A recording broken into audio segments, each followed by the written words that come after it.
Okay, welcome back to another lesson. Hopefully, we're not going to have any more technical issues, but if we do, hope you can bear with me. Just let me know if everything's coming through good and you're not having any issues. So, in today's lesson, we're going to look at the second of the Japanese writing systems that we're going to learn. So, we already learned hiragana, which was the script that's used to write Japanese words in Japanese. Today, we're going to learn katakana. Katakana is used to write foreign words in Japanese. So I talked about this the last time, but the main reason that you would use katakana is to indicate to someone that this is not a native Japanese word. This comes from a different language. So just say it the way it's written and don't worry about what it means. You can figure out what it means, but generally it ends up being a name or a word that was just ported from a different language as is. In a way, that's really useful. Knowing that a word comes from a different language, you can expect it to sound a little different. You won't be as surprised when there are weird clusters of sounds that aren't typical to your language, things like that. Having an indicator of that is really useful. Alternatively, it's often used for names or things like that, so that's pretty useful too. Knowing that something is a name is nice. And then because it is an available option that everyone who is learning Japanese will be familiar with, because katakana is also taught to you when you're really, really young in first grade. You can use katakana as kind of like an italicized or a bold font to really draw attention to something. So if you had a sentence that was normally in hiragana and kanji, and you made one of the words in katakana, that really draws attention to that word because it stands out being in a different, essentially different script. So that's pretty useful. So the good news is that katakana is the exact same as hiragana in terms of what sounds are present in the language. The only thing that's going to be different are what you write, but they're the same sound. So these vowels are the same a, I, u, e, o that we learned in hiragana. And it'll be the same as we go forward.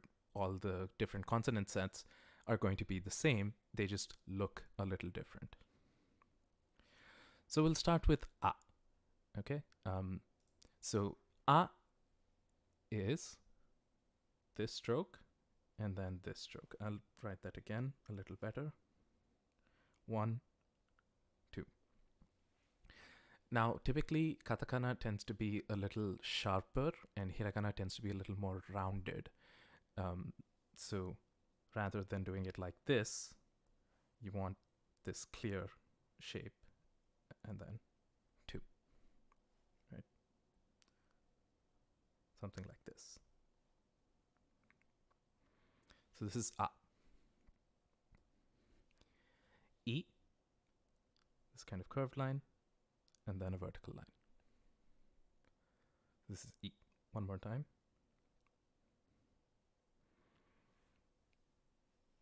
I. This is U. U starts with this little hat on top. Then you draw this line here, and then you finish it off like this. All right, so one more time. 1. Oh, didn't mean to do that. 1, 2, 3.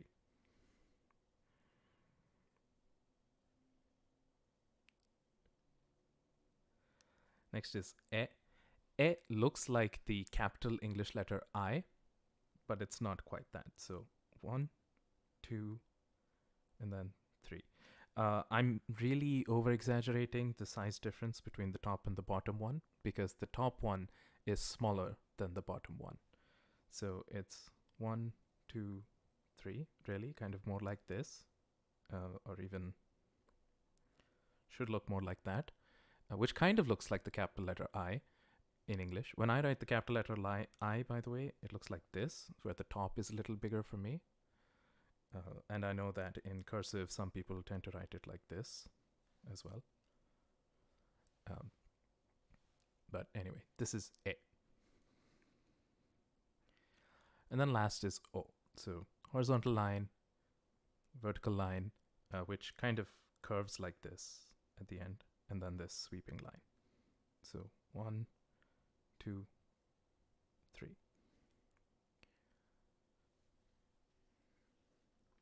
All right. So that is A, I, U, E, O. Now we can look at the ka set. So ka, as before, add dakten, ka will change to ga, right? You'll notice some similarities. This ka versus the hiragana ka, they don't look too different.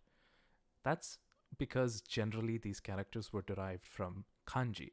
So sometimes they derive from the same kanji, in which case they look pretty similar, and at other times they derive from different parts of the same kanji and they look different, or they derive from different kanji and they look different. In some cases, they're exactly the same, and that's convenient for us. So, ka in katakana is like that. Okay? So when I write ka in hiragana, I kind of curve it and cut like this, and then you have the mark. But when I do it in katakana, I have my lines a little straighter. So that's just a personal choice to really distinguish that this is katakana versus hiragana. Okay? So this is ka. And you'll notice this mark is missing as well. So if you really did write it like this, it would be, I suppose, understood. But I like having sharper lines on my katakana to distinguish it. Next is ki. So if you remember ki in hiragana, it was 1, 2, 3, 4, or 1, 2, 3, one of those two, right? We're kind of doing just this top half of it. So it would be 1, 2, and a line through it. Kind of looks like the is not equal to sign in maths, but it's a little longer of a line, and the slash through is more like this. The second line is a little longer than the bottom one, if you can manage it, but when you're writing it quickly, it's okay. So this is ki. Ku is 1, 2. Okay, this stroke being one line is important, and there's a reason for that, and that's because you don't want to mix it up with ke, which is 1, 2, 3. Okay, so ku and ke, which was 1, 2, 3. And as before, if you add dakten, this becomes ku, and if you add dakten, this becomes ke. And then ko. So if you remember ko in hiragana, it was like this. This is kind of the backwards version of this. So you go 1, 2, and then 3. All right. So I'll do that one more time. 1, 2, and 3. You'll notice that for me, this little gap exists between where the bottom of the line ends and where this one intersects.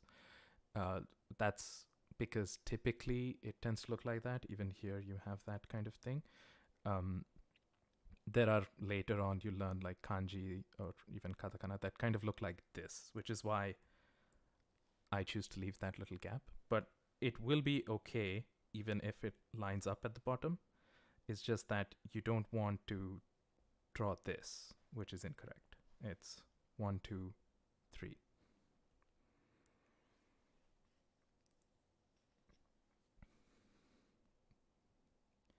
So we can go back to our Hololive characters and look at their names. So this is Kiryu Koko, and Koko's name is Ko.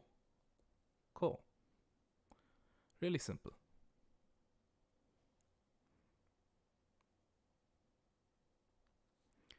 Okay, next is the sa set. So remember, it is sa, shi, su, se, so, and then za, ji, zu, ze, and zo.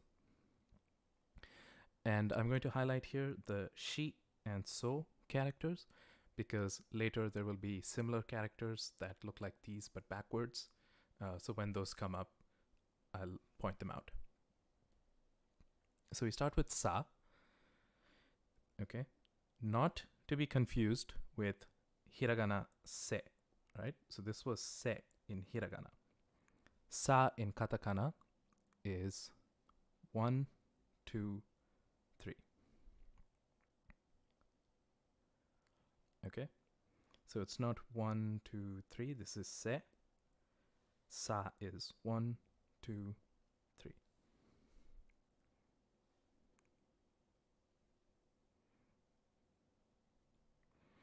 Okay, next is she. So she kind of looks like a smiley face. It's often used as one on the internet as an emoticon. Not in Japanese though, because to a Japanese person, she is a character, and they're going to read this as she. They're not going to see this as a smiley face. So the way you do it is you draw the two eyes first, 1, 2, and then from the bottom, you go up. So this is she.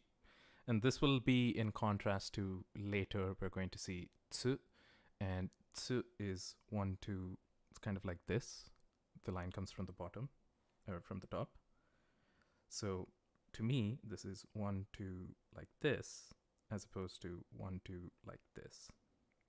So you kind of have like this face. The way they do it in the print is like, kind of looks like two faces that kind of smile differently. I think they put like this. They look a little different. You'll see them. But basically, she is 1, 2, and then you draw from the bottom to the top, like this. So start here and finish here. This is she. And if you wanted to make this ji, then you add dakten like that. Su, it's 2 strokes. It's this one, which you're getting really familiar with because it's in a lot of katakana, and then cut across it like that. And this is su. So do that one more time. Su. Se in katakana, it's this line and then this. 2 strokes, fairly straightforward. You don't want this thing to touch here. You want to leave a gap. So 1, 2. This is se. And then you have so. So kind of looks similar to n later. So again, it's in so, it's the line, and then from the top to the bottom. N, when you do later, it's going to be like this. So I put the line closer to where I start from when I'm trying to make a difference. So this one, and then you're starting from the top with so. So it's like this. Okay? So. And then n would be like this, kind of the opposite. They look clearer when you have them in text. So this is so. And with katakana, dakten, it would be so. Okay, the ta set. And again, ta, chi, tsu, te, to. Okay, and then this basically doesn't come up. So there's no zi and there's no tu like this, even though they could exist. These sounds get made differently, and we'll look at that later. So for now, we don't care about these. Ta is kind of like ku. You start with this, and then you just add this line. Okay. Some people have the line cut through as well. That's also fine. So it can look like this. So 1, 2, 3. This is ta, and if you had dakten, it would be ta.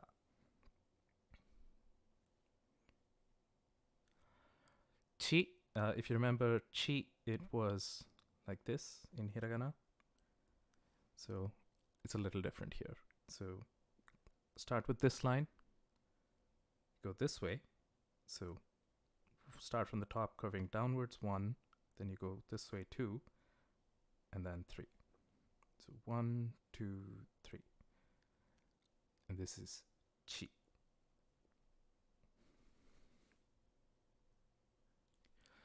Tsu, right? So with tsu, 1, 2, and then from the top to the bottom. So shi was top eye, bottom eye, from the bottom to the top. Tsu is bottom eye, top eye, and then from the top to the bottom. So you can kind of see, I think even in the way that they do these, shi looks like a face that's looking this way, and tsu kind of looks like it's looking this way, if that helps you. So I know when I write it, it's not great.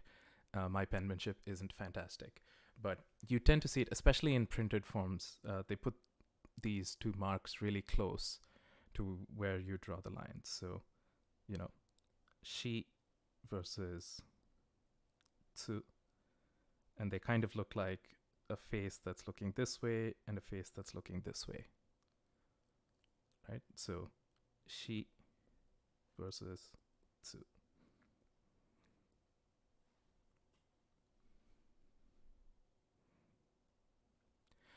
Next is te. Te is a line, then it's another line that's a little longer, and then this curve underneath. And that's te. So one more time. 1, 2, 3. Te. And with dakten, te. And then finally, to. To is line, and then that. Pretty simple. And this is to. All right, not too hard. Next up is the na set. So you have pretty simple na, ni, nu, ne, and no. Na, basically what you think, it's like a plus, but you draw the curved line through. So straight line, curved line. This is not too different from how you were writing ke in hiragana, like this. It's just this part. This is na. Ni, this comes from the kanji for 2. So it has 2 lines. 1, 2. This is ni. So conveniently, the kanji that we learn for 2 is also this. Okay? So when I say that some katakana, like all katakana and hiragana do come from kanji, it's just easier to see in some of them, like in this one. So this is ni. Next up is nu, not to be confused with ta. So nu is 1, 2, like this. This is nu. Ta is 1, 2, 3. Okay, so nu is just that. It doesn't have this thing.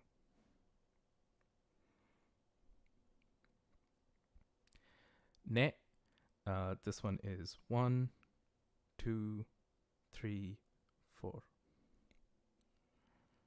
Okay, one more time. 1, 2, 3, 4.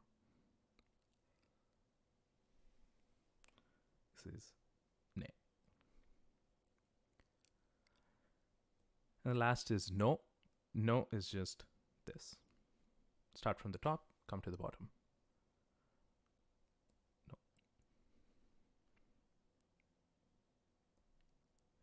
Next is the ha set, which remember, ha can then become ba with dakten or pa with handakten. So you have ha, hi, hu, he, ho.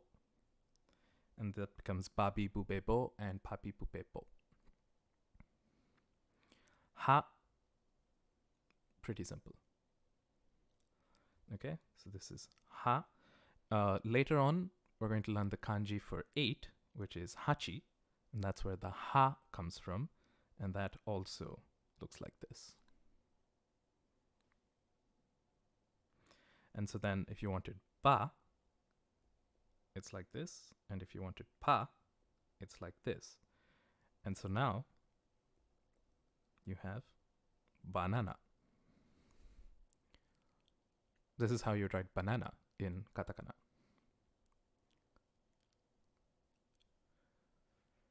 All right, we have hi next. So hi is this stroke first, and then the outer one.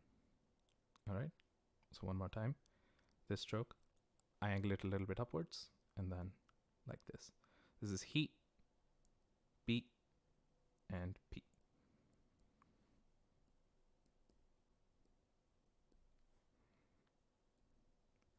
Next is hu, right? So remember, it is hu, but the H kind of sounds like an F, so it gets romanized, not as hu, but as fu, even though the pronunciation is more hu, which is kind of in between. I don't know if the mic really picks this up, but it's basically you're saying the u sound, which is made without the use of your lips, but your mouth stays relatively closed. So then as you exhale air to make the h sound with your vowel shape in that way, there's kind of a natural compression, almost like you're whistling through your teeth. And that causes this h sound, where it's kind of like foo, but it's not the full foo, it's h. And hopefully the mic is picking that up. So h is like this. And if you added dakten, it would be bu. And if you had handakten, pu.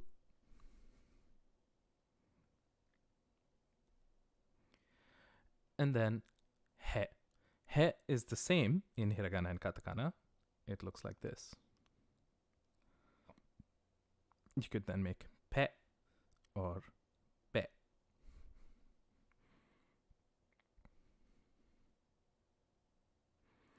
And then ho. So ho is 1, 2, 3, 4.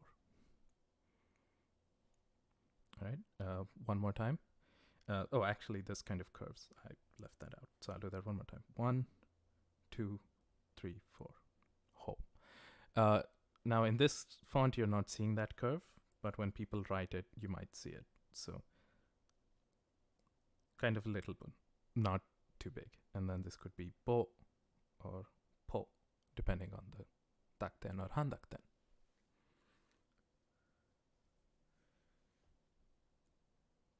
So we can now write shirakami fubuki. Okay, fubuki means blizzard. Shirakami is white hair. So it's because she's a snow fox. So fubuki is hu, bu, ki, like this. Okay. So this one, when Fubuki says her name, she's going to say Fubuki. And so you might hear it as Hubuki sometimes, right? Depending on how she says it. But if you were to write this in English, you would write it as Fu, Bu, Ki. Because it is closer to an F sound. And this is going to be relevant, this Fu being an F, when we look at how you make sounds that aren't in the Japanese language in a bit. Okay, the ma set, right? Ma, mi, mu, me, mo. Now, no special things here. So ma is, you start like a, and then you cut across instead, right? So like that.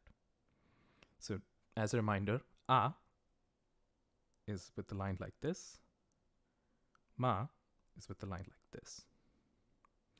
And, you know, as you can see, ma tends to get drawn more like this, you know, with this line kind of not cutting across as much like this. This is ma.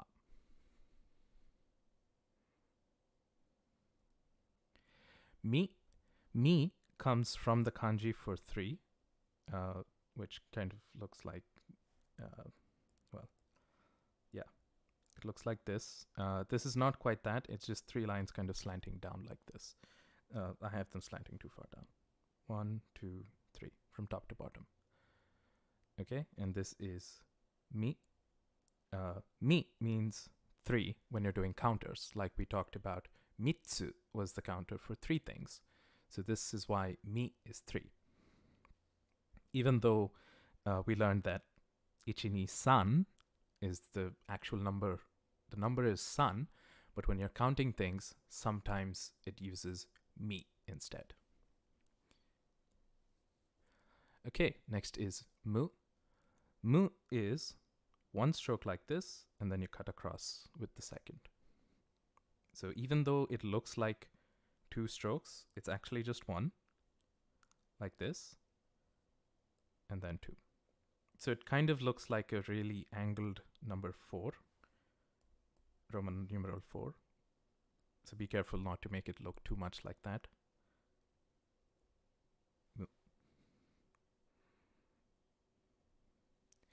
Next is me. Me is, it's 1, 2. All right, me. You can even curve this line a bit if you want, so that it doesn't just look like a line straight through it like an X, but there's a little bit of a curve to it if you want. Me. And then mo. So if you remember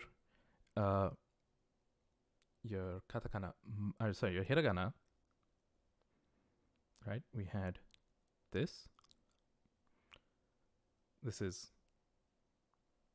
not too different. Mo.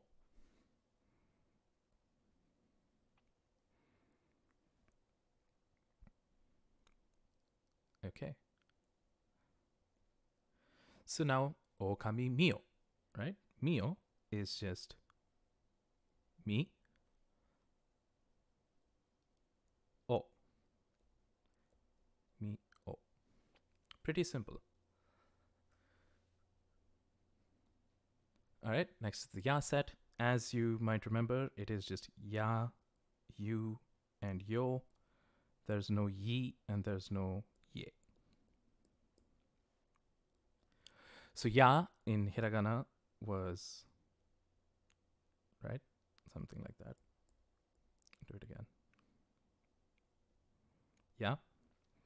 Here, it's like a simplified version of that. So 1, 2. And again, to distinguish this, a, ma, ya. Okay? So a, ma, ya.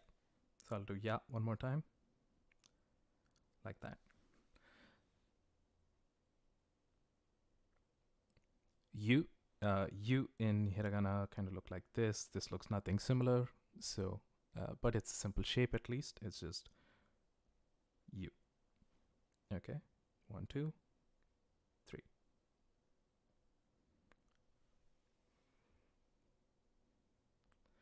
And then yo. So yo kind of looks like the Roman numeral 3, but the way you write it is very different. So you start with this stroke, which is 1, and then you have 2 and 3. So it's more like writing ko, but you also have this middle one as well. Okay? So this is yo. So one more time. 1, 2, 3.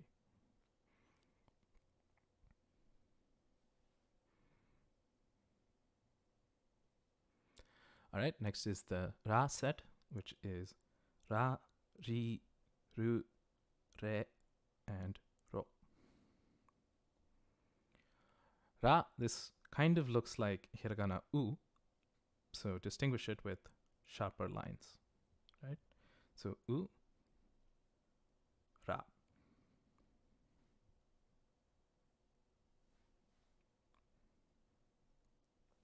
Okay?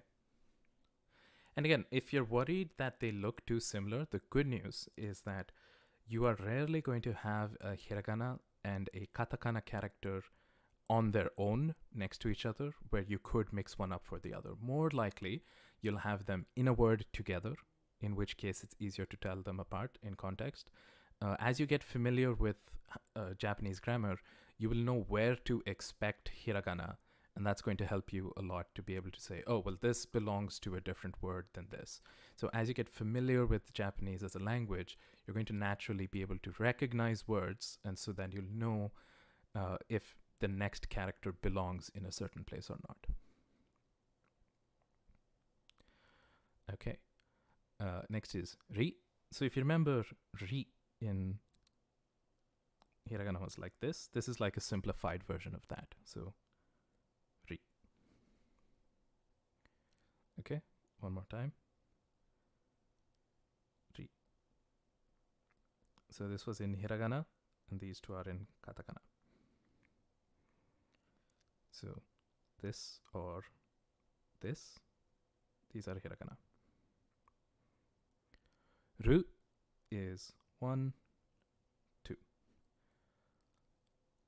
So the first line kind of curves, the second line comes down straight and bounces. This is ru.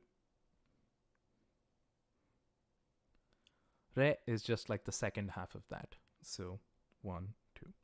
And you could have this be a little flatter, or you can have this angle up more. It doesn't matter.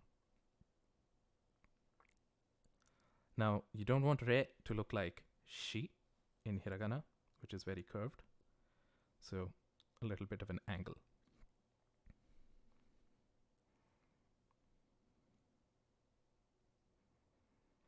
And then ro. So ro is 1, 2, 3. Okay? Do that one more time. 1, 2, 3. And I'm going to point out to you that in Japanese, when you learn kanji and things like that, this way of drawing a box as 1, 2, 3, it's basically how you're always going to draw boxes. So if you see multiple boxes in some way, like if you see a kanji that looks like this, you'll notice I draw all of them using the same way of 1, 2, 3. Or if I was to write, say, Nihongo, right? Ni, hon, and then go is kind of like this. What is it? It's like that. You'll notice that for both this and these two boxes, I did the same pattern like this. So this kind of general 1, 2, 3, very important. And in this case, it happens to be katakana ro. Okay. So we can write ozora subaru, right? So su, ba, and now ru, subaru.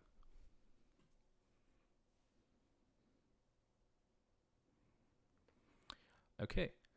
Next is the wa set. So there's really just wa and wo.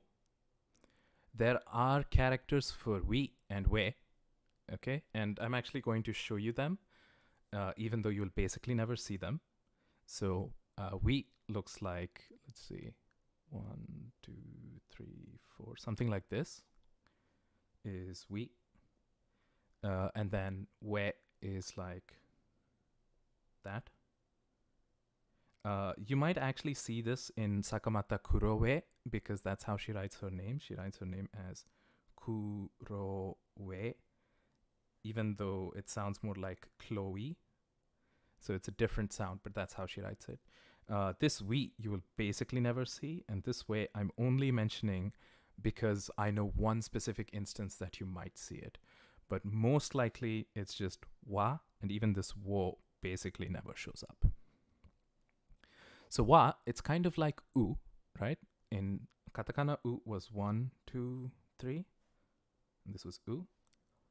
This is just 2 strokes. So 1, 2.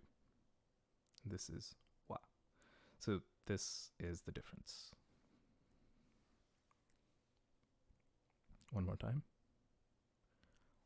Wa. Wo, basically how you'd expect. You draw that shape, which is in basically every katakana, and then you draw an extra line. And this is wo. And you're basically never going to use this. Okay? And then if you wanted to see we and we again, we is 1, 2, 3, 4, kind of like that. And then we is like writing ya, and then you cut through that again. So, tokoyami to wa. To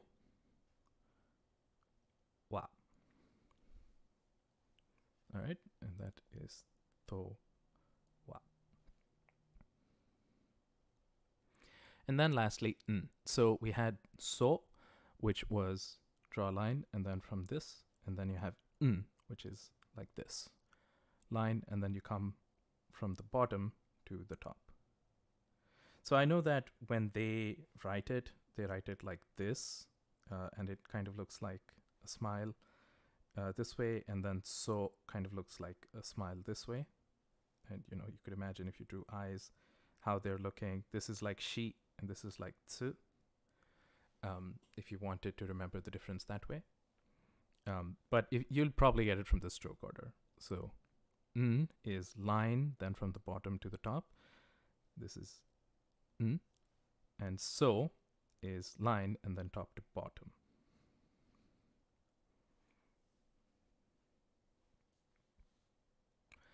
And again, it will make sense in context, which one is which. And I'll give you a little anecdote. There was a time when I think 4 Hololive members were pretending to be Marin, and one of them made a typo, and instead of writing Marin, which is, you write it like this in Romaji, they typed Mariso, and then they realized it once they were on the call. So speaking of Marin, right, as we said, it would be Ma-ri-n. So, ma, ri, n. Or sorry, the other way around. Marin, like this. Okay, I'll do that one more time. Ma, ri, n. So that's all the characters. As before, you can make yuon with this. Yuon is when you combine the characters. So ki plus ya becomes kya, and you can make q and kyo as well as before. Here you get these ja, ju, and ja, jo. For some reason, I mixed these up, and ju, and these, cha, chu, and cho. You have sokwon, which work the same way. You put a little tsu in between things. So this is pokki, right? As in pocky is written this way. So it's pokki. Elongating vowels, by the way, in katakana is done with this hyphen, like this. So instead of having to write pokki with 2 e's, you can just write pokki like this. And this little tsu, right? So 1, 2, 3, tsu. Actually, I think you come from the top. Tsu. So when you want to separate katakana words out, right? So you don't want to just say, have a big chain of katakana where, you have multiple words. Like, let's say you were reading out the name of a foreign university, right? Then you don't want to have each word kind of just run on to into one big word, because the Japanese person isn't going to know these are different words. But you can't use spaces. So you can use this little character. If you're using IME, the way you would type this is slash. Okay. So this says hitto pointo, right? Which is hit points, HP. Hitto pointo. And so you type hitto type slash, that gives you this dot, and then pointo after that. Now, there are a lot of sounds that are not natural to the Japanese language that they might feel like, hey, I need to make this sound, even though it doesn't exist in Japanese. So in order to do that, what they do is they take a katakana character and they add a vowel sound next to it to modify the existing sound a bit, right? So I'll give you a couple of examples. Let's say that your name was Jerry, right? Well, we just saw je is not a sound in Japanese. They have ja, ju, jo, but there's no ye. So how do you make je out of it? Well, they write ji, and then they put a small e after that, and that makes je. Similarly, if you wanted sherry, it is she, and then a little e. All right. Similar thing for cherry is chi and a little e. All right. We talked about how fu makes a fu sound. So if you wanted to say football, you would write it with this fu, and it would be futtoboru, right? Although they call it sakka, which is unrelated. But if you wanted to say football, you would write it like this. So then, using the same hu sound, ha, he, right? This becomes fa, fi, fe, and fo. So if you wanted to say, follow me on Twitter, foro is fo, ro, like that, with an elongated o.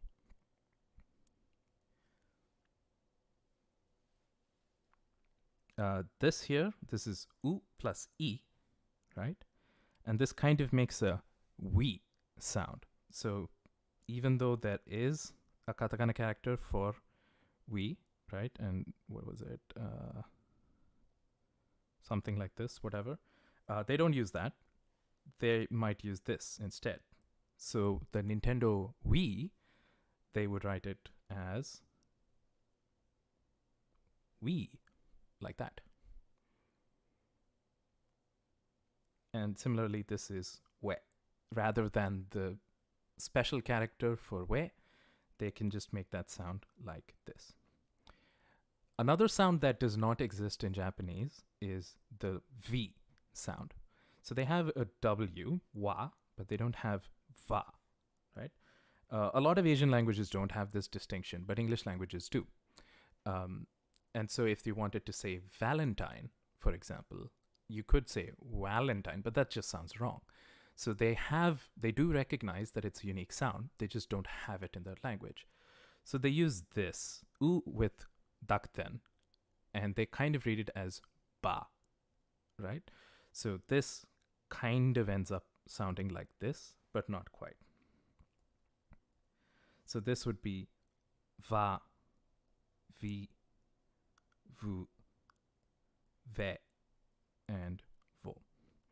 That said, a lot of words, as I mentioned, they're just going to use the ba sound because it is close to the va sound in terms of what you're doing with your mouth. Similar position of the tongue and things like that. And therefore, you will hear words like barentine rather than Valentine. So you're not going to hear a clear va. You might hear ba. And there could be words where it is even written as ba, right? Like bareboru is an example, right? Bare boru is volleyball. And they're writing that as bare, even though it's volley. This is something you get used to. Sounds, when they got ported over, they got ported over as close as they could. Just like how hu got ported over as fu as close as it could. There was no matching corresponding one. And so sometimes your intuition for what the katakana should be does not match up with what a Japanese person would actually use, because they decided, oh, we're going to write this word like this. And even if it is further from the actual sound that you're trying to make, this is just how you do it. An example I can think of is the word profile in English, right? Sure. Profile. The way they would write this is profiru, even though it's file, and they could write that as, fa e. They could do that, but instead they're going to write profiru. That's just something you will get used to over time. As commonly used English words are the ones that are most likely to be having these pronunciation differences from what you would expect. So you'll get used to them. Alternatively, there are a lot of videos of people walking around in Japan saying words in a native English accent, whether that's a British or an American accent, and then asking the Japanese person to guess what the word is. And they often struggle because they don't hear the word as the word is normally said in a native accent. They hear the word as they say it, which sometimes was just ported wrong. Okay, so katakana, it's complicated in terms of like these new sounds that we're looking at here, but they're not as common. You don't have to know all of these. If you see one of these and you're like, oh, this is weird, I don't know what it is, just put the word into something like jisho and see what it says the word is, and you'll realize, oh, this is this word. I know this word. It's from English. I forgot to mention these here. So we said there was no tu or tu, right? Because you end up with tsu. And there's no ti and di because you end up with chi and ji. So if you wanted a sound like tu or, do, or you wanted ti and di, these are how you do it. So te plus I becomes ti, and to plus u becomes tu. Similarly, te and I becomes ti, and do and u becomes tu. That said, a lot of sounds are going to actually end in to or do, like faito, which is fight, right? It's going to end in to, even though that doesn't really seem like it should make sense to us. That's just how they've chosen to do it. All right. So again, katakana, mostly for now, learn the characters. And then as you see words that are written in katakana, you'll start to pick up its quirks. All right. It's okay if you can't pick up katakana as quickly. And I would say definitely make sure your hiragana is sound before you start with katakana. I'm just mentioning it here right now because if I start to use words that have katakana in them, because a lot of Japanese vocabulary does involve words that have been ported over recently, like boru is ball, and you're more likely to hear boru than you are tama, which is the Japanese word for it, then it's useful to know how it is written. Okay, so moving on then from that towards some grammar. So even if you don't remember katakana from today, as long as you focus on the rest of today's lesson, you'd still have something to go. So we have two words that basically mean the same thing, and this is to be or to have. Okay, I think I'm back now. All right, give me something in chat if I'm back. So I'll go over that one more time. You have two verbs here that both basically mean the same thing. It means that something is or you have something. Either way, it just denotes existence. So the two ways you would say it is iru, and iru is for living things, and aru is for non-living things. Iru is an irueru verb. So if you were to conjugate irueru, you drop the ru and add your verb ending. So if something is imas, aru is a regular verb. So you change the ru to ri and it becomes arimas. So let's see that in a sentence. Dore ga imasu ka? So remember dore, this was a irueru verb, No, it was a koso ado verb, right? Koso ado pattern. It was the question word, which is what. So, どれがいますか? And then, Kenji to Yumi ga imasu. So, Kenji and Yumi are. I think this should actually be dare, whatever. I'm going to change this. This should say dare, which is who. Because I think that's a better question. Dare ga imasu ka is who is there. And then Kenji to Yumi ga imasu is Kenji and Yumi are. So the verb here is just iru, which is to be. And you're listing with to, a list, which is Kenji and Yumi. And imasu, because it is an iru-eru verb, drop the ru, add your verb ending. Nani ga arimasu ka? What do you have? Pizza ga arimasu. We have pizza. Okay, or I have pizza. So in this case, aru, for one, it's talking about an inanimate object, not a living thing. So you use aru, right? If you say nani ga iru, then you're asking what is, but you're talking about a person or an animal or something like that.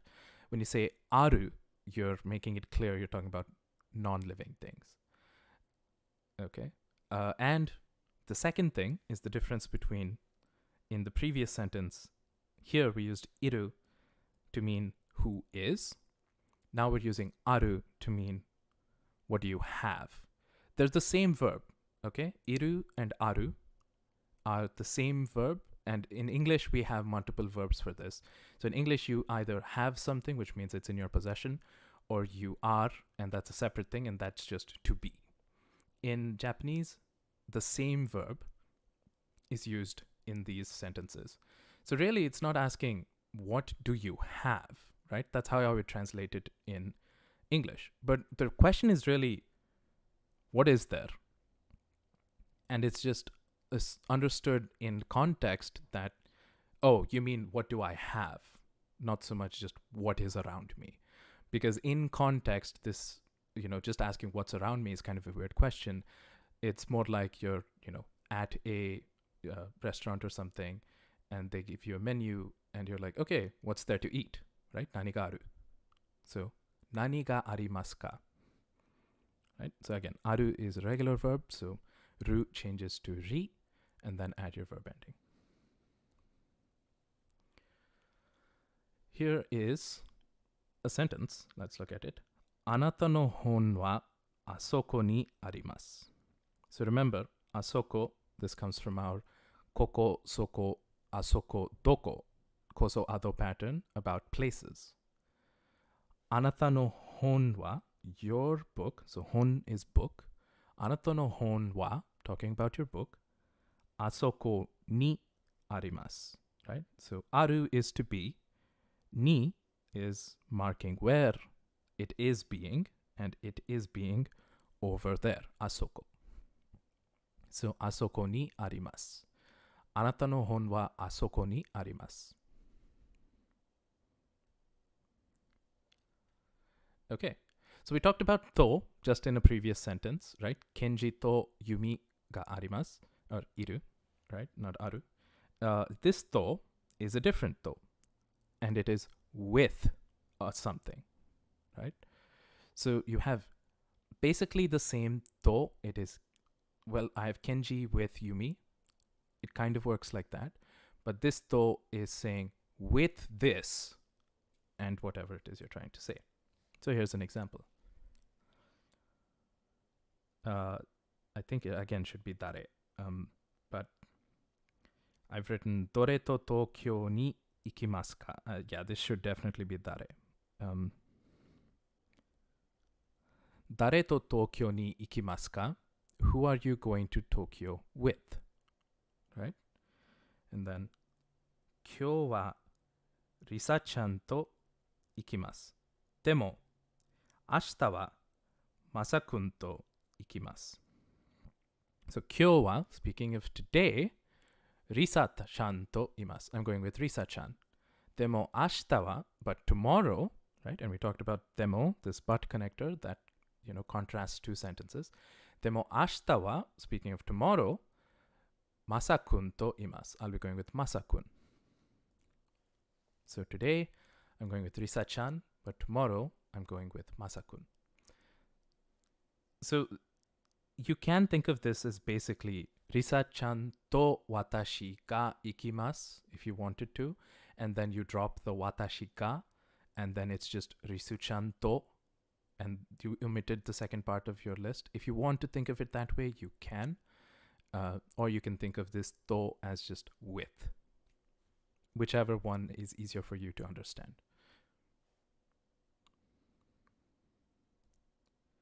Okay. We'll pause for questions, but we have time to keep going, so I'll prepare another lesson while you can ask me questions in the meantime.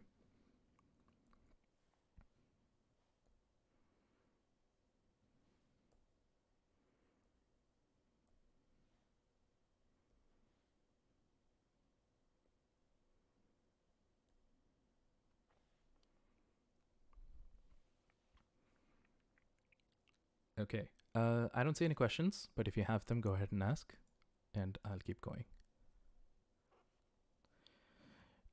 So let's now talk about directional prepositions, right? So this is, we talked about saying here, there, over there, and where. Koko, soko, asoko, doko.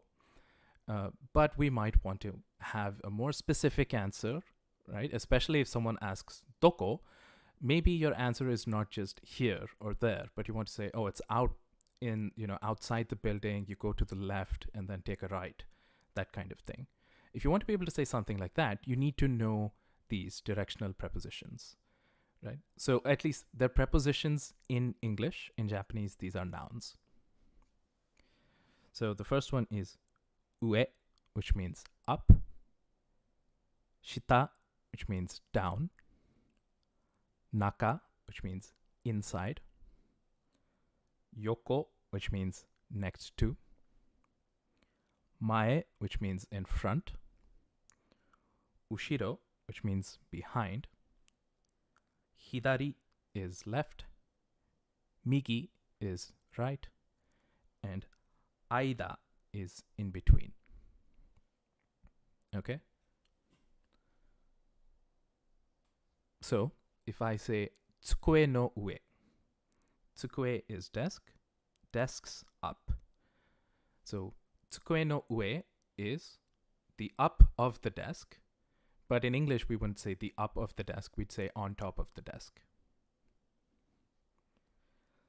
So, kirin wa tsukue no ushiro desu, for example. Kirin, giraffe. Well, kirin is a kirin, but then kirin also can mean giraffe in the right context. So imagine you have a toy giraffe, and you're like, kirin wa doko desu ka? And then the response is, kirin wa tsukue no ushiro desu. It's behind the desk. Usagi wa tsukue to tsukue no aida desu. So how does this work? Aida says between. So you have place 1, you have place 2, and aida is in between. So when you want to say aida, you need to say A and B in your sentence.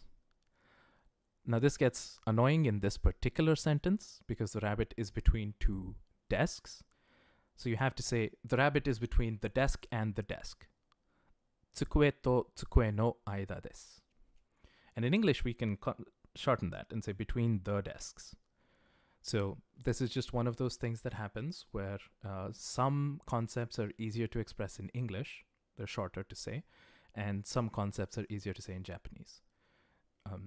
It's just different languages optimize for different ideas, and when you learn one language and then you go to learn a different language, you notice these deficiencies of the second language, but you also notice some proficiencies of the language at the same time.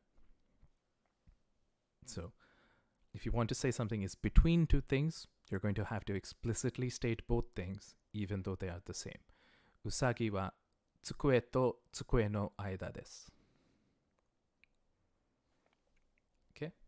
You can then ask a question using the same concept.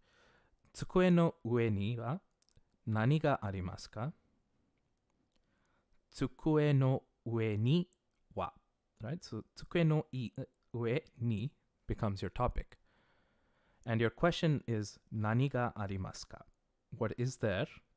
So speaking of the top of the table, and you use ni to turn that into a place, right? So it's not just 机の上は, but it's 机の上には. So what is on top of the table? So you turn this into your topic. And then because your topic's been established, you don't have to say it again in the response. So he just says, コンピューターがあります. There is a computer. So what's on the desk? What is on top of the desk? There is a computer. Okay, hopefully this is making sense.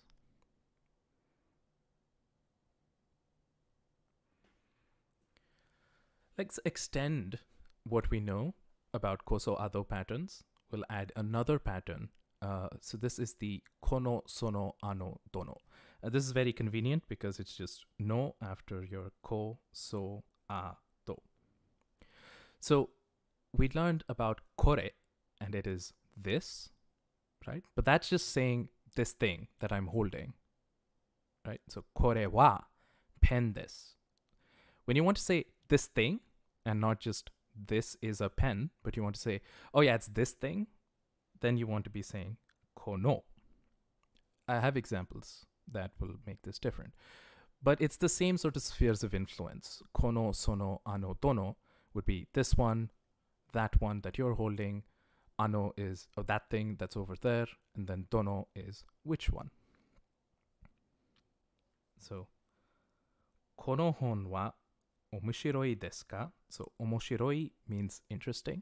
It also means funny, but in this case, it's interesting. Okay? いいえ、面白くないです. So we talked about negating adjectives, I think. But if we haven't, that's fine. So, いいえ、面白くないです is it's not interesting. No. So we're saying この本は, right? So when you say これは, then, okay, let me restart that sentence. When you want to say something about the object, you use これは.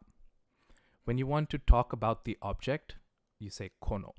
So この本は, speaking of this book, is it interesting? But you can't say これ本は, right? What you can say is これは面白いですか? And you're holding up the book and saying, is this interesting? But in this case, it's like, is this book interesting? You have to use この instead.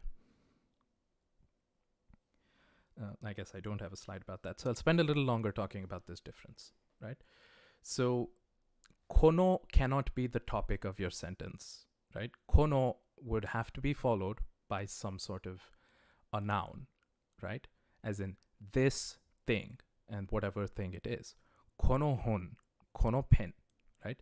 そのうさぎ, that rabbit, that kind of thing. That's how you use the この、その、あの、どの.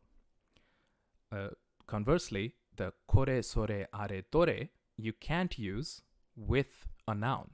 So you can't say これ pen, it's これは or これが and whatever it is. So それはうさぎです。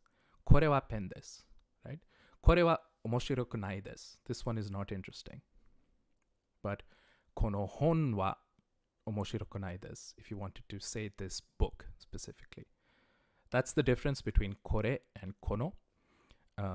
So hopefully that sinks in.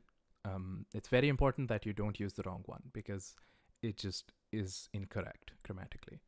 So if you're going to include the noun in the sentence, then この whatever. If you're just going to state it as a pronoun, then you want これ.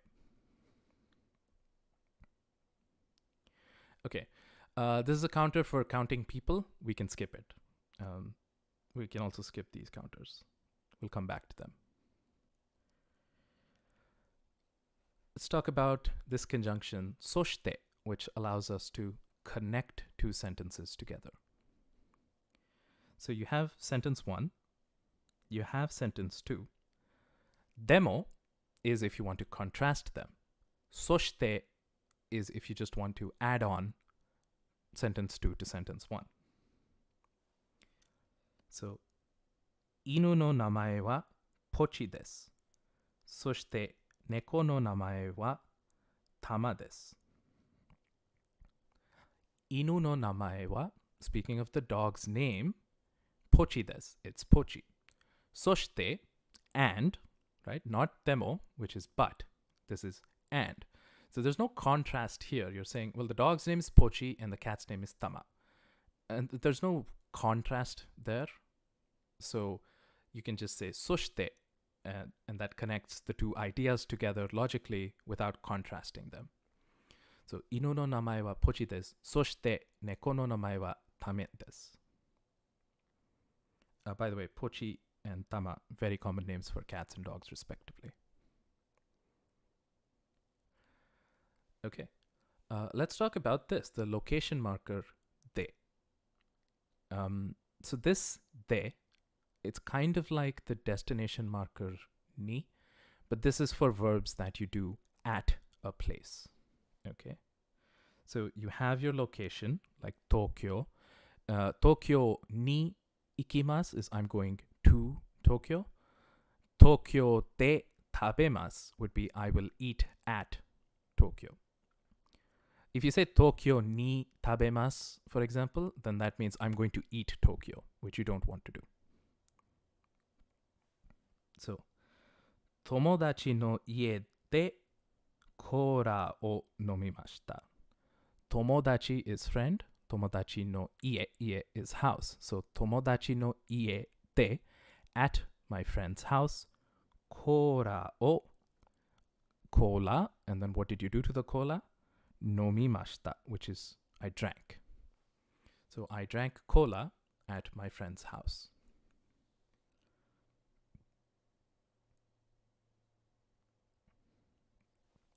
So I have this slide here. It's going to be a little hard for you to read all of this text. That's not as important, being able to read every single one here. What matters here is how these particles work and why changing the particles changes the meaning of the sentence. So I left this in kanji. That's okay. I'll tell you what the words are. Watashi is I. Anata is you. Restaurant is restaurant. I'll just say cafe because I don't want to write restaurant. And tabemashita is ate. So you have these 4 words, I, you, restaurant, ate. When you attach them grammatically, your choice of particles changes the meaning of the sentence. And so it's very important that you use the right particles so as to not change the meaning of the sentence. The first sentence, Watashi wa anata no restaurant de tabemashita. Watashi wa, speaking of me, anata no restaurant, your restaurant, de, at your restaurant, tabemashita, I ate at your restaurant. Okay, that's a normal sentence. It makes sense. It's I ate at your restaurant. If you said, Watashi wa anata no restaurant o tabemashita, instead, you're saying, yeah, speaking of me, I ate your restaurant. Which is maybe not a typical sentence. I mean, if you were writing a fantasy novel or something like that, you could conceivably come up with this sentence. But you don't want to say this in real life because you didn't eat their actual restaurant.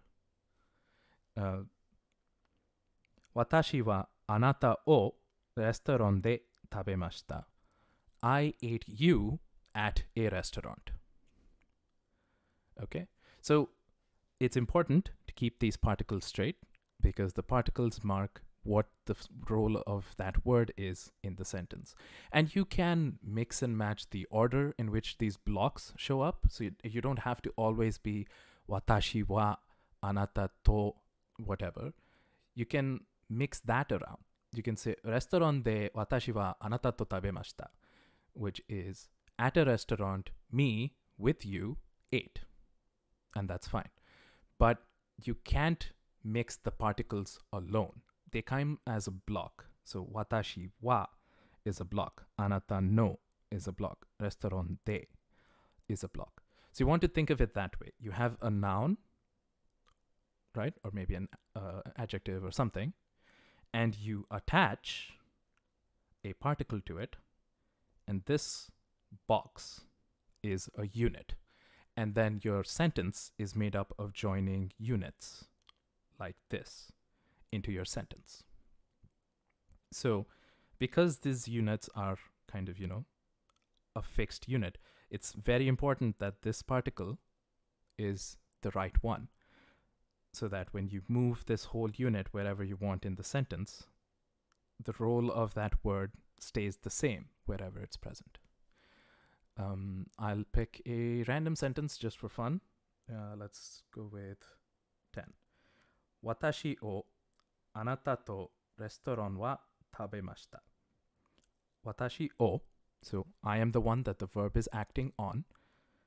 Anata to, with you. Restaurant wa, the restaurant. Tabemashita, ate. So you and the restaurant ate me. So you can see how mixing these particles up can cause some really outlandish sentences. You will be completely misunderstood if you use the wrong particle. It's okay if you use the wrong tense of your verb. It's okay if you accidentally pronounce the word itself wrong. But if you get the logical particles in a sentence wrong, then you will be very unintelligible, because these are the key parts of the structure of a sentence. Okay. Moving on. Let's say you want to ask someone, hey, do you want to do this? The way you would ask, you're going to be polite. And so in polite Japanese, you don't ask someone, will you do this? You ask them in the negative form. It's more, won't you do this? So you have your verb stem, whether that's the regular verb stem where you change the u to its corresponding e sound, or it's an iru verb and you drop the ru. Whichever way, you have your verb stem. And then you add the masen, which is not, right? Just present tense not, and then ka. Raishu no getsuyobi ni. Raishu is next week, and getsuyobi was Monday, remember? So raishu no getsuyobi ni, on next Monday, watashi to eiga ni ikimasen ka? Watashi to, with me. Eiga is movie. Eiga ni ikimasen ka? So eiga ni iku is to go to the movies, right? And then this is turned into a suggestion rather than ikuka or ikimasu ka, which would be, will you go to the movies? Because you're being polite, the way that it is actually said is ikimasen ka. So you give them the out to say, no, I won't. I'm sorry. Right? So you don't phrase the question where you put the pressure on them to say, oh, I know you want me to go, but no, I won't. Instead, you ask the question negatively, saying like, well, I'm not expecting you to show up, but if you wanted to, you could. And so it's asked kind of like this. So won't you go to the movies with me next Monday? So in polite Japanese, what we're learning right now, teinego, in this form of Japanese, you ask someone if they would like to do something with you with verb masen ka. Okay, so I'll give you one more example sentence off the top of my head. Party ni ikimasen ka is, will you come to the party with me? Right? Or you could even be a little more explicit and say, watashi to party ni ikimasen ka? Which is, will you come to the party with me? Even though you say ikimasen ka, which is a negative, when you translate that to English, I think it's better to make it the positive, because in English you don't ask questions like this, at least not nowadays. Okay, I have mo and mada, I think, as concepts, but I'm going to talk about these later when we talk structure, because of a nice diagram that tells you the difference. So we'll skip this for now. Masho, I guess we can skip as well. Let's talk about family structure. Okay.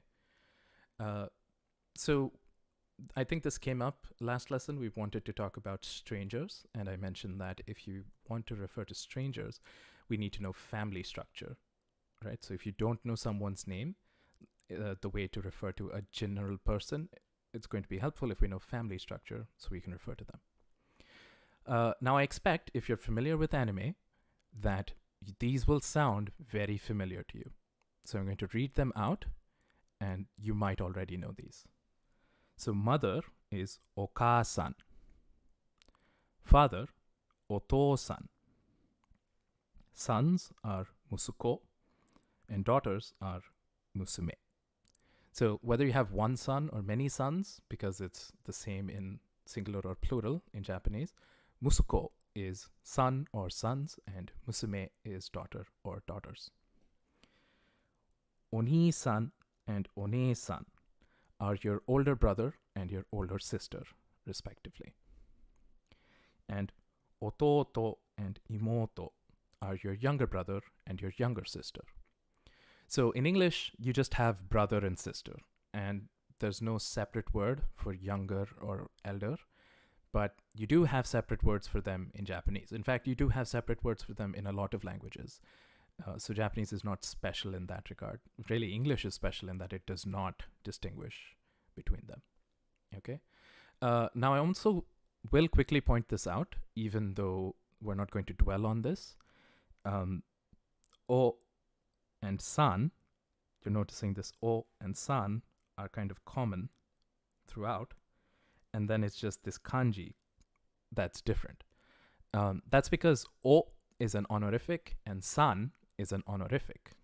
So it's not necessary that you have to call your mother oka-san. You could just call them ka-san. You could call them ka-chan as well. You could call them mama. Alternatively, it's going to depend family to family.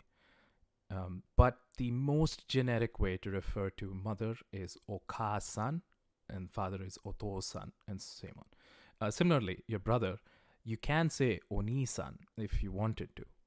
But depending on the brother and what you're taught in your family, it might be ni-chan, or it might be ni-san, or it could just be ni, depending. And then it could also be aniki, which is a different word. Okay. Let's talk about extended family then. So not your direct family, your parents, your children, and your siblings, but extended family. Well, minus your spouse. So if you have a husband, there's a couple of words that you can use for husband.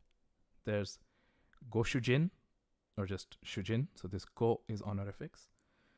And shujin means husband. If you say goshujin, right, because you're using honorifics, it's your husband, generally. And I'll talk about that much later. When we're really talking about keigo, I'll talk about why you would use these o and go, talking about someone else's family members. And then another word for wife, kanai.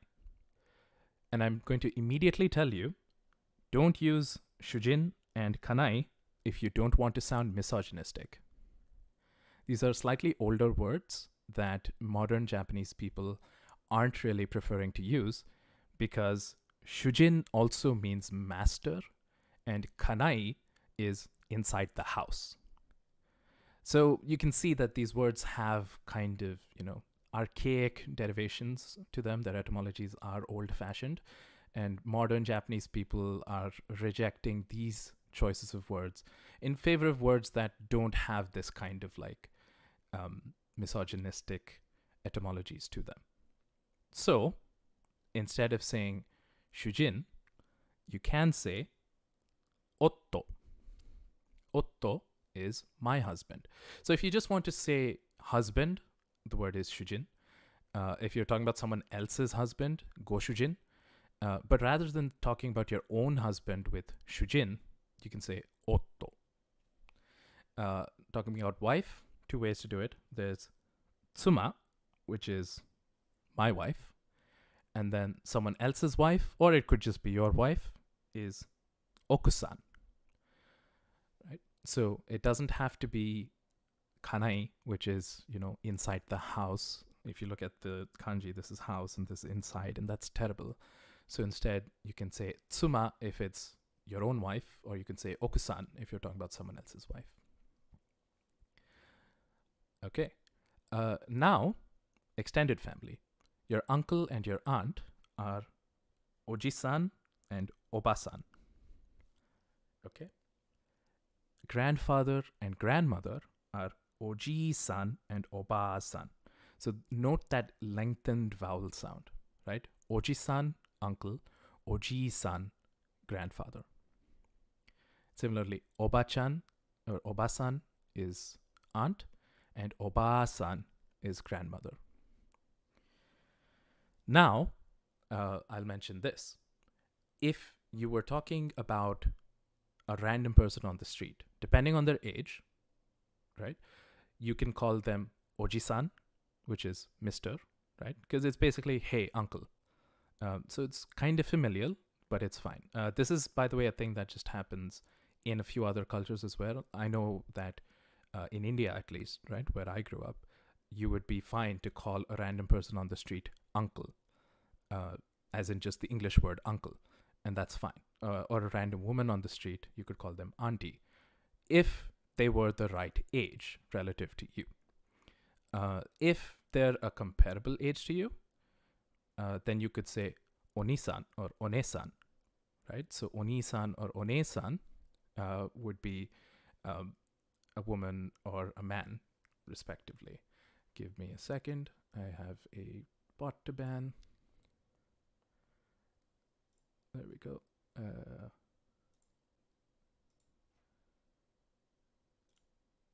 Wait, no, it's not that. Yeah, let's do that.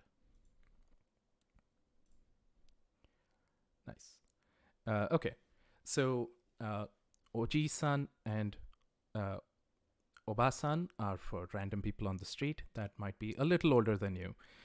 If they're comparable age to you, oni-san and one-san would work.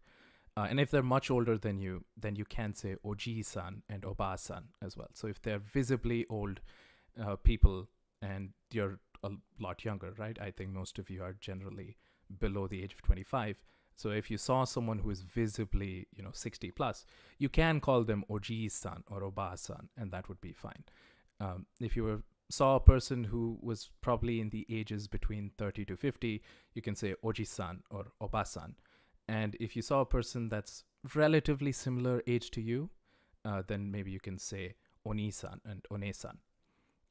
If it was a kid, then it's a different thing. So kids, you probably just wouldn't call them by anything. You would talk down to them because they're younger than you, and we'll talk about that later.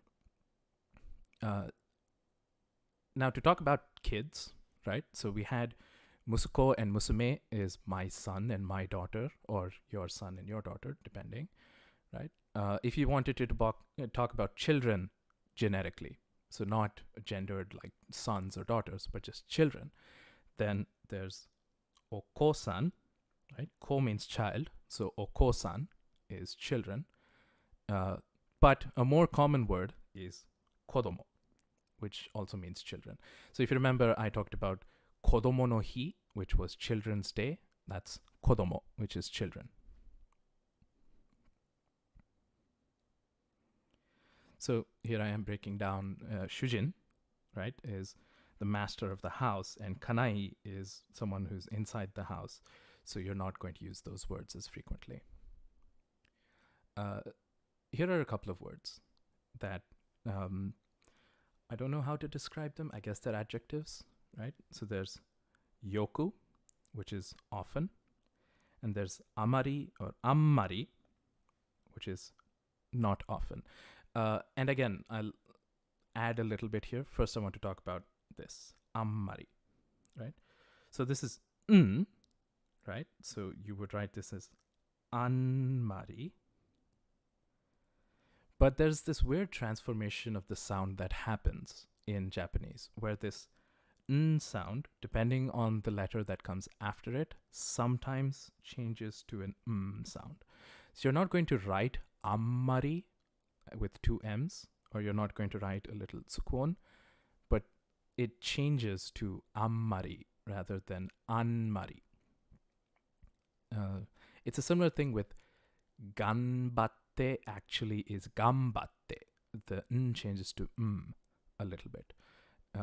But that's a minor pronunciation quirk, right? It's just that if you hear me say ammari and not anmari, it's because I'm trying to mimic the pronunciation as a native person would say it. Alternatively, just amari. Don't stress that. I think the second pronunciation is a lot more common from what I remember seeing, but both are okay. So yoku is I do something often. Yoku also means goodly, so don't worry too much about that. If you see yoku in a situation and it doesn't seem like often is the right translation, then it means good. Well, it means well. Okay? In fact, even this often is really just saying, well, I do it a lot, so it happens well. Ammari usually shows up with a negation. So there would be some kind of a nai in the sentence. So ammari tabenai is usually I don't eat it. So I don't eat it often. If you just say ammari on its own, it kind of is the opposite. So there is a nai that will be there in the sentence with ammari that tells you that is not often. So here is my sentence, right? Nihon ni yoku kimasu, right? It should be yoku ikimasu. No, whatever. I've written kimasu. Fine. I come to Japan often, not I go to Japan. This is I come to Japan often. Nihon ni yoku kimasu. I come to Japan often. Demo, chukoku ni wa, but to China, ammari ikimasen. I don't go often. So this masen is your implicit negative. So I come to Japan often, but I don't go to China that often. So Nihon ni yoku kimasu, demo chukoku ni wa ammari ikimasen. Okay. Here is yoku as good. So yoku comes from yoi. So you might know the word e. E is good. E is actually a shortening of yoi, which is the way it should have been said. And then because it's in e adjective, the e changes to ku when it becomes adverbial. So again, things that you don't have to know immediately. But the point is, if you want to say, well done, yoku dekimashita. And if you want to say, I'm glad that you're here, yoku kimashita. It is good that you have come. And this is, it is good that you could do it. Okay, so most of the time when you see yoku, it might be something like this, where it means it's good that, or well, something happened well. So it's only with something like yoku ikimasu, where it would mean I go a lot. So I mentioned adjectives. Let's look at some. Okay. Benri. Benri is convenient. Convenient in the sense that it is easy to use. It helps you when you're in a pinch, that kind of a thing. Shinsetsu is kind.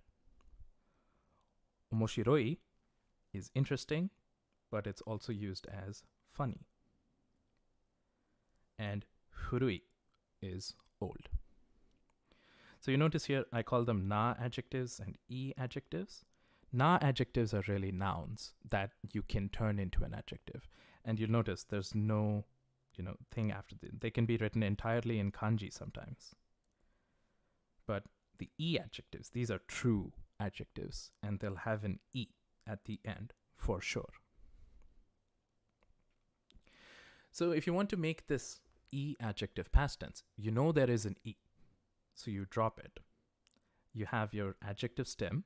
So if we started with omoshiroi, drop the e, we have omoshiro, and then you add katta. Okay? And so past tense, was interesting or was funny, omoshiro katta. So here's the full transformation. Omoshiroi, you drop the e and you add katta.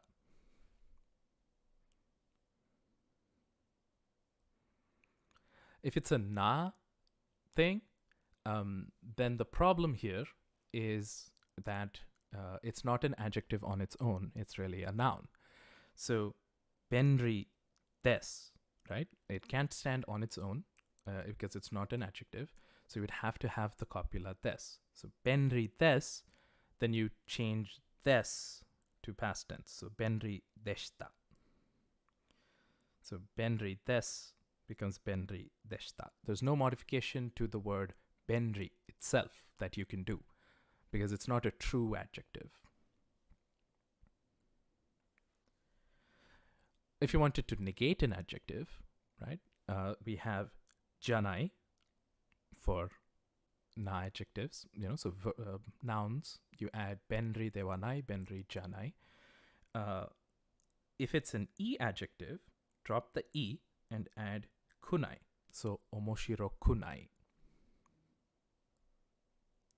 So here you have the full conjugation then if you had it as an e adjective. So normal, omoshiroi. Was interesting, omoshiro katta. Drop the e, add katta. Not interesting, drop the e, add kunai. Omoshiro kunai. And was not interesting, omoshiro kunai, and then the nai is an e adjective, so make that past tense, nakatta. Omoshiro kunakatta. This will make more sense when we start talking about the structure of Japanese and how casual Japanese works, because this is plain form, right? So this stays the same in all different levels of Japanese. So this pattern of katta and then kunai and kunakatta, that stays the same no matter what. Okay. Versus if you had a na adjective, right? So there's no actual, it's not really an adjective, it's a noun. So you can't change benri, that stays the same. So you have des, so benri deshita, benri janai, and then this is nai, so you can change the e, benri janakatta for past tense. Okay? Hopefully this is making sense. So you can think of nai as an adjective, and therefore when nai is there, if you make nai past tense is nakatta. So benri janakatta. So here's an example sentence. Goshujin wa shinsetsu deshita. Goshujin, your husband, right? Wa shinsetsu, kind. Deshita, was kind. Watashi no kanojo wa, my girlfriend, kirei janakatta desu. Was not pretty. By the way, this des, the reason that you have des at the end of this sentence is to make this polite, but in plain form, it would just be janakatta. Okay? So adjectives, e adjectives can stand on their own. You had janai, nai then became past tense, so janakatta. It can stand on their end. It's just janakatta desu. I agree, Dami. I just have to give you a couple of example sentences. So I did not write this one. All right. Kino no eiga wa suki janakatta desu. Kino is yesterday. Kino no eiga, yesterday's movie. As for yesterday's movie, suki janakatta desu. I didn't like yesterday's movie. Right? This is a little different again from saying kino no eiga wa kirai deshita, which is I did not like yesterday's movie. This is just, well, I didn't like it. Right? So you're okay. Whatever. Okay, so we'll call that a lesson for today. Um, so if you have any questions, go ahead and ask them in chat. Play around with these adjectives a little bit. Um, See if you can, look up some adjectives. If you were to use jisho, for example, it will tell you if the word is an e or a na adjective. You can also look up lists online, vocabulary lists of simple adjectives. And so using these adjectives, you can try and make sentences yourself and, play around with the tense, play around with the positivity or the negativity if you want to get used to it. And then you have these different family members. You don't need to, at this moment, remember all of them. I expect that you will remember some of them just because you've seen them before, like Oka-san, Oto-san, Oni-san, One-san. I think you know those ones already. So you can, in combination with what you know about family structure, what you know about adjectives, make sentences to describe your family. Or you could ask questions about someone else's family at the same time, right? You could ask, Goshushin wa shinsetsu desu ka? Right? Is your husband kind? And then they can respond with, Hai, shinsetsu desu. Yes, they are kind. Or, Ie, shinsetsu janai desu. No, they're not kind. And so on. So have fun, play around with it. I'm not seeing any questions in chat, so we'll call that a lesson for today. We'll be off on the weekend, so I'll see you back on Monday at the same time. And I think we'll retry the structure lesson that we were doing. Actually, no, we'll talk about casual Japanese first, so plain form Japanese. And then we can go back to structure and kind of build structure from baseline plain Japanese. All right, so thank you for coming, everyone, and enjoy your weekend break. If you have the time for it, I recommend, spending the weekend to practice your hiragana, most important, and then your katakana if you can find time for it. And, maybe go through these lessons for the vocabulary. Practice writing sentences out, either using Jisho or DeepL to form your sentences and get vocabulary from it. I think the best way to get vocabulary is when you use them in sentences. If you just learn it off a list, it's hard to remember it. If you want, go look at some song lyrics for Japanese songs that you really like.